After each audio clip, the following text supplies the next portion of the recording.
Halo's back, Stadia is having trouble, and is AMD really going to show off Series X gameplay?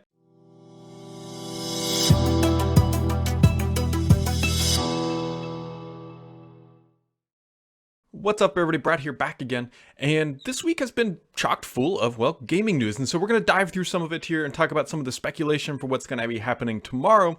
But to kick things off here, personal fan favorite here, Halo Combat Evolved is now back on the PC. You can go download it through Game Pass for no additional dollars, or you can go buy it separately if you would like. Now, keep in mind here, I have played it, and it's a throwback. I think the nostalgia is slightly larger than the actual game itself because it plays a little slow, and I don't mean like it runs poorly, but it's a more slow-moving game if you compare it to other modern shooters, but that's all right. It's a nostalgia, it's a lot of fun, it's also kind of buggy.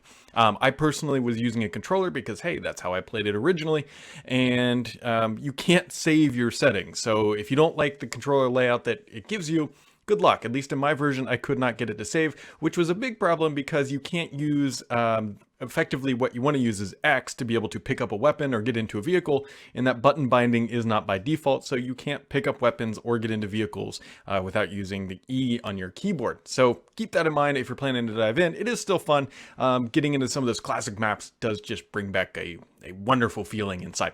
If you remember, a couple weeks ago, I said this, onto the hardware. So Microsoft is more than likely, I believe, releasing 2 new controllers next month. I know if you're thinking, hey, we're going to announce the Series X next month, that's not what I'm hinting at. I believe there are 2 controllers coming. I don't quite know the colors, but if you've been holding out on buying an Xbox One controller, you might wait because it looks like there's going to be 2 limited edition models coming next month based on the information that I have been seen, I should say. Yep, and here they are, 2 new controllers, Phantom Magenta and Arctic Camo. Looking really good. I really like the Phantom Magenta, if I could speak correctly here. Looks fantastic. I hope Microsoft continues this theme. I'm hoping that they come out with the blue one. Blue is a personal favorite color, but that purplish, pinkish, magenta-ish color looks fantastic, and it joins that Phantom lineup that Microsoft has been releasing for a while now, and you'll be able to grab those here in about a week or so, give or take, depending on your locality and all that good stuff. There was also a report out this week about Stadia's failure, or what it perceived to be its failure up to this point. Stadia has been having a lot of trouble getting Steam behind it, not Steam gaming service, but Steam meaning momentum. And supposedly it looks like they're not really willing to pay for it either. And so this is a big problem. Developers are being courted by Google. Google comes to them and says, hey, bring your game to Stadia. It'll be great. And a lot of developers, rightfully so, are saying, hey, you got to pay us to do that. We're not just going to bring it over to your servers for free and hope that we make money.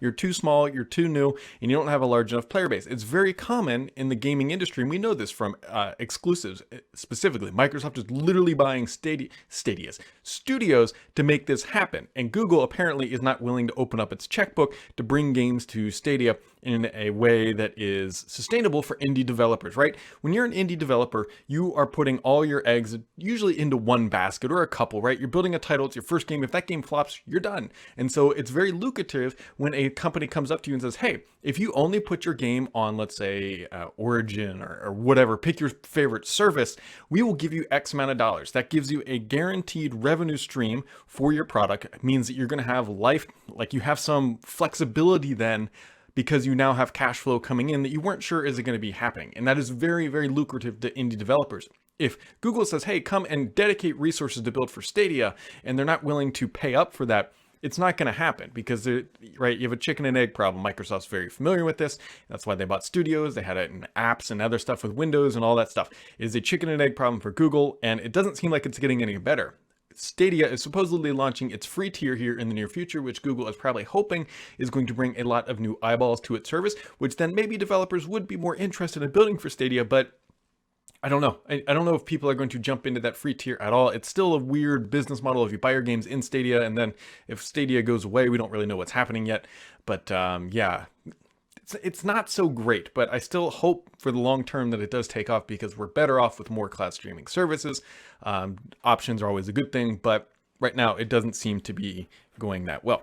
So I got a lot of questions because I started talking about how Microsoft is working on a feature to allow you to stream games from your PC over xCloud. Now, the logical conclusion is that, hey, this is only going to work with Game Pass games at the moment.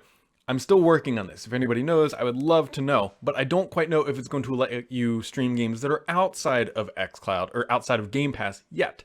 Now, it's certainly possible, and Microsoft obviously has the technology to do exactly what NVIDIA is doing with GeForce Now, but the details are still murky. It's still early on. Just know that Microsoft is working on this. I would expect an announcement here, hopefully this year.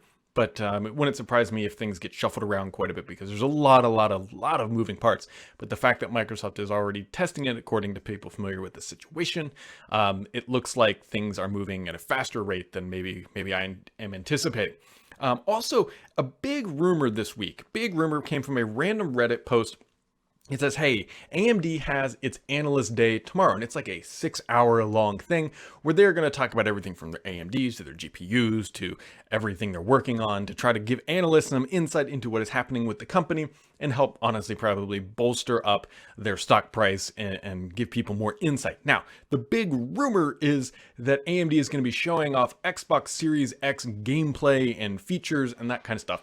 So, right off the bat, I'm not going to try to beat around the bush. I don't have any like inside information about what AMD is going to do at their developer or their analyst day. It's not even developer day, I believe. It's a pure analyst day. That being said, we can walk through some logical reasoning here. First off, Microsoft is launching and selling, and this is Microsoft's console. AMD, if they're going to be showing off anything, it's going to be showing off their chipsets that are probably similar. I would struggle to think that Microsoft is going to let AMD be the first company to show off actual gameplay footage from its console that they're not even directly selling. Something feels off here about the leak. Also, random posts on Reddit are also they're like random posts on 4chan. People can write whatever and then it kind of blew up. And so we will see. I'm going to tune in and watch mostly because I'm curious about what AMD is doing with their chips and their GPUs because that is, I like playing PC games and building PCs for that matter.